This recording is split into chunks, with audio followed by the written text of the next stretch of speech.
end it with this. We don't have to say a lot about this, but it just popped into my head when I asked you about family. What's your opinion on like family values or like what family is? Like how important is it to you?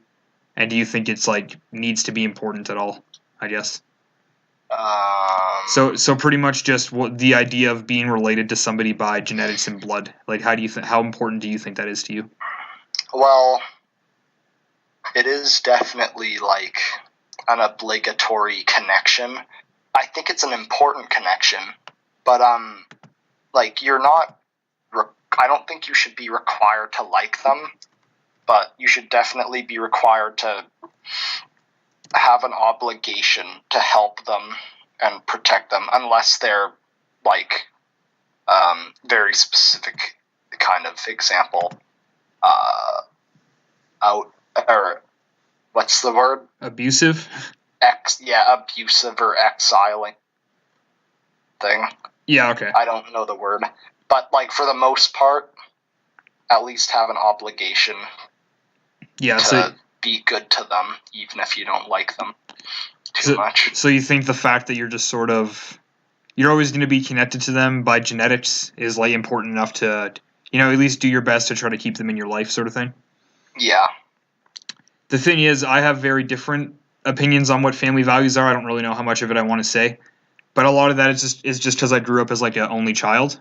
Yes, I have 3 siblings. That definitely changes a lot with it too, because even looking at it, I don't really have like a immediate family, if you know what I mean. I just have sort of like me and my mom. So like my family's like one person. So yeah, I have 6 people, including me. So that's a lot.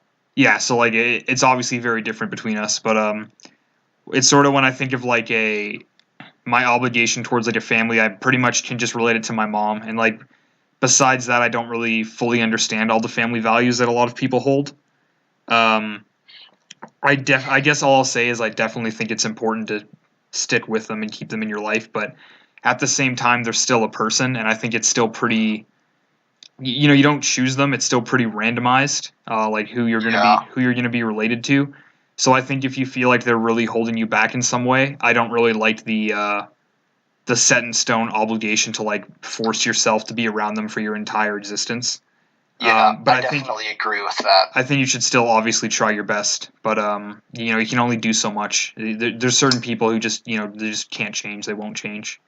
Yeah, if you have that cousin Gary that keeps trying to mooch off you, don't take that.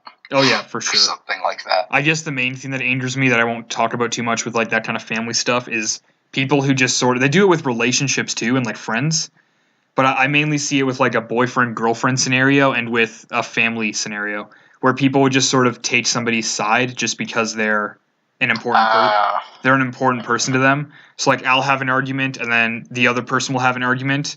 And then the person in the middle, they will always side with the person who they're related to or the person who they're like trying to have sex with and stuff. Every single time, they're not even siding with who they think is right. They're just siding with who they want to like side with more.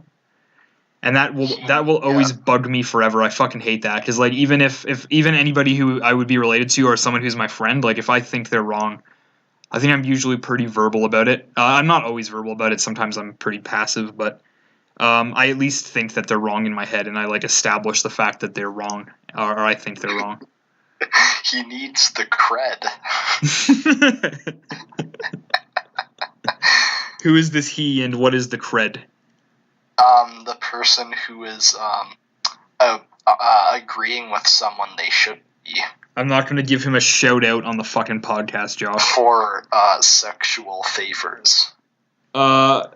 I guess I can say that person is no longer in my life. That was more of a school thing. Oh, okay. Just certain people at school who would have a girlfriend, and then the girlfriend would do something pretty fucked up, in my opinion, or she would just be like super out of line. Like she would just call another guy like a fucking asshole in front of everybody for no reason, but then the guy would still side with her because he just wants to like bone her. Yeah. That always bothered me forever. Yeah. I guess I'm probably pretty, I don't know personally because I've never been in anyone else's head, but I assume I'm a little different from the average high schooler, or at least when I'm in high school. A little, because in high school everyone is just focused on like, oh, I gotta get that cred, if you know what I mean. But I never really cared about that kind of thing. Like my whole life, I've never aspired to get a relationship because I've never met anyone like that. Yeah. I was very different. I spent pretty much 2 years of my life just trying to get people to like me. And then, I guess that's kind of lucky for me because at an early age, I basically accepted that if they don't like me who I am, I don't really care about them. I don't even want to act like I've moved past that. Like I still put effort into people liking me. It's just now it's not like 100% of who I am like it was before.